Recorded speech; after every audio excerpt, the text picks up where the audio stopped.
나는 교회 성도 여러분, 한 주간 평안하셨나요? 이번 주 말씀 핵심 정리해 오신 걸 환영합니다. 주일 예배 때 들으셨던 새로운 전도 설교 시리즈의 첫 시간, 전도의 시적, 주님의 시선, 다들 기억하시죠?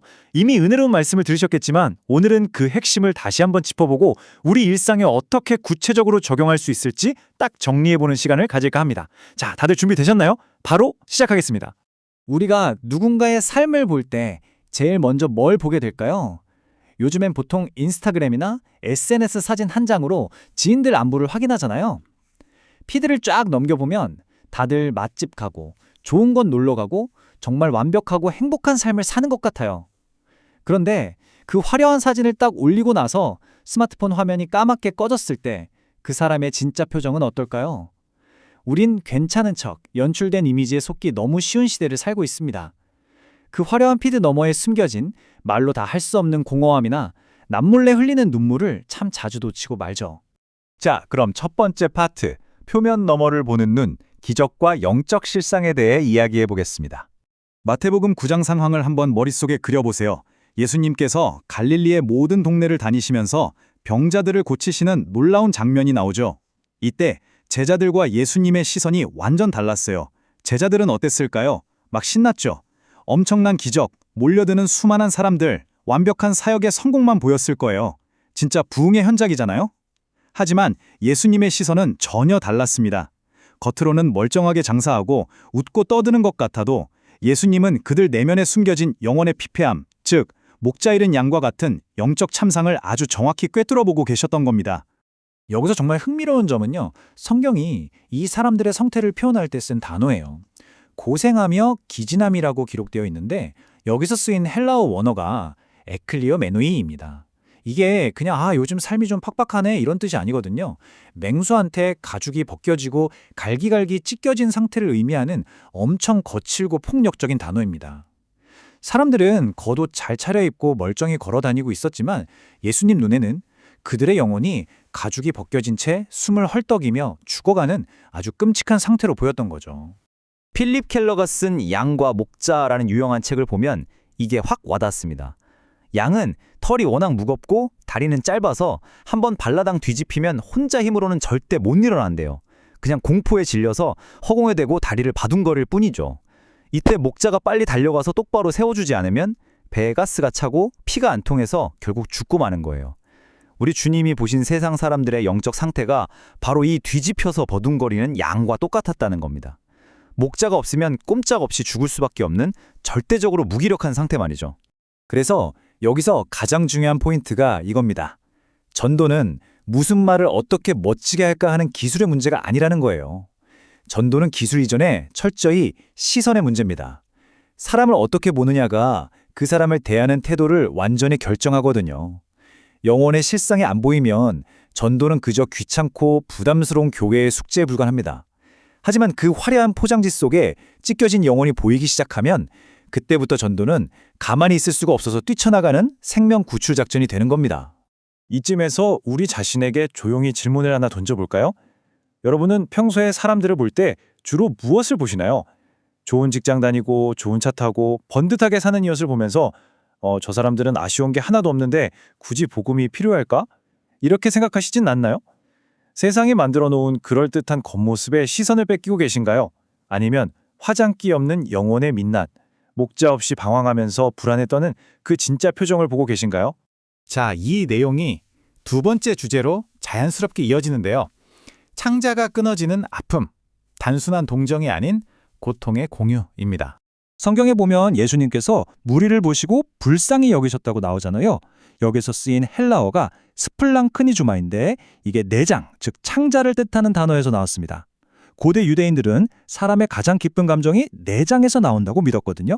그러니까 예수님은 사람들을 보면서 그냥 혀를 끌끌 차며 쯧쯧 불쌍하네 이러신 게 아니에요.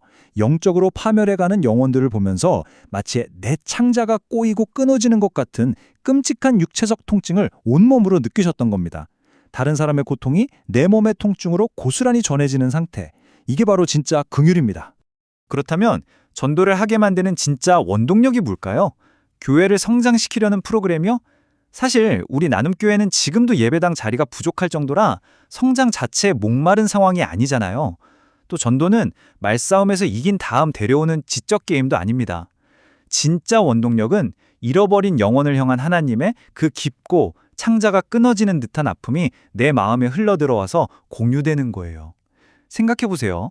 사랑하는 내 가족이 지금 낭떠러지로 걸어가고 있다면 체면 차리시겠어요? 거절당할까봐 개상하시겠어요?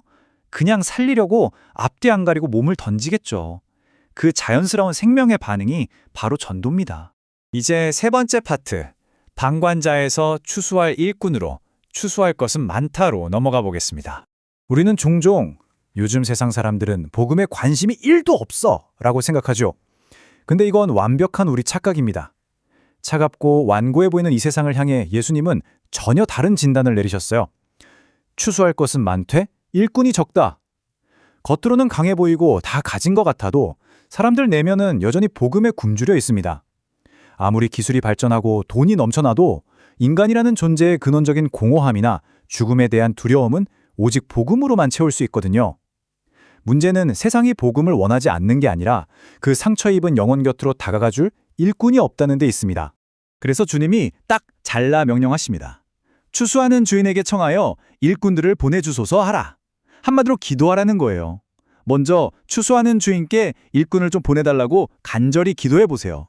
기도는 그냥 뭘 달라고 조르는 게 아니라 내 마음의 주파수를 하나님의 마음에 맞추는 작업이거든요. 매일 일꾼을 보내주세요 기도하다 보면 어느새 내 심장이 하나님의 아픔과 동기화가 됩니다. 그러다 보면 하나님이 쓱 물어보시죠. 그렇다면 네가 그 일꾼이 되어주지 않겠니? 결국 마태복음 10장의 제자들처럼 기도하던 바로 그 사람이 세상으로 파송받는 일꾼으로 변하는 놀라운 일이 일어납니다. 자, 이제 가장 중요한 시간입니다. 네 번째 파트, 시선의 변화를 위한 적용. 이번 주 일상에서의 실천입니다. 이번 주 월요일부터 토요일까지 우리가 일상에서 실천해 볼 3가지 적용점입니다. 아주 구체적이에요. 첫째, 내 이웃과 가족의 진짜 영적 상태를 볼 수 있게 눈을 열어달라고 매일 기도하기. 둘째, 그들의 겉모습, 성공이나 평범한 일상 뒤에 숨겨져 있는 불안과 공허함에 깊이 공감해보기. 무감각해진 내 심장에 주님의 아픔이 좀 이식되게 해달라고 구하는 거죠. 셋째, 내 주변에 길 잃고 방황하는 단 한 사람, 그 잃어버린 양을 찾아서 주님이 주시는 따뜻하고 긍휼 어린 시선을 먼저 건네보는 겁니다. 혹시 전도라는 2글자에 벌써 마음이 무거워지셨나요? 에이, 걱정하지 마세요. 거창한 전도훈련 프로그램 수료증 받은 전문가가 될 필요 전혀 없습니다. 무슨 세일즈맨처럼 화려한 말솜씨로 사람을 교회로 억지로 끌고 오라는 게 아니거든요. 그저 우리가 누군가를 바라볼 때 그 사람 뒤에서 눈물을 흘리며 아파하시는 예수님의 시선과 눈을 마주칠 수 있다면 그걸로 충분합니다. 내 안에 주님의 그 마음만 가득 차오르면 복음은 내 입술을 통해서 아주 자연스럽게 진짜 물 흐르듯이 이웃에게 흘러가게 되어 있으니까요. 이제 오늘 설명을 마무리하면서 여러분께 마지막으로 도발적인 질문을 하나 던지고 싶습니다. 이번 한 주 동안 여러분의 시선은 과연 어디를 향하게 될까요? 세상이 보여주는 번지르르한 겉모습에 그대로 머무르시겠습니까?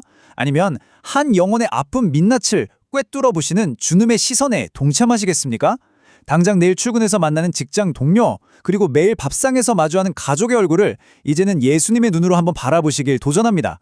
나눔교회 성도 여러분, 이번 한 주간 주님의 그 따뜻한 시선과 긍휼을 흘려보내는 축복의 통로가 되시기를 진심으로 응원합니다. 들어주셔서 감사합니다.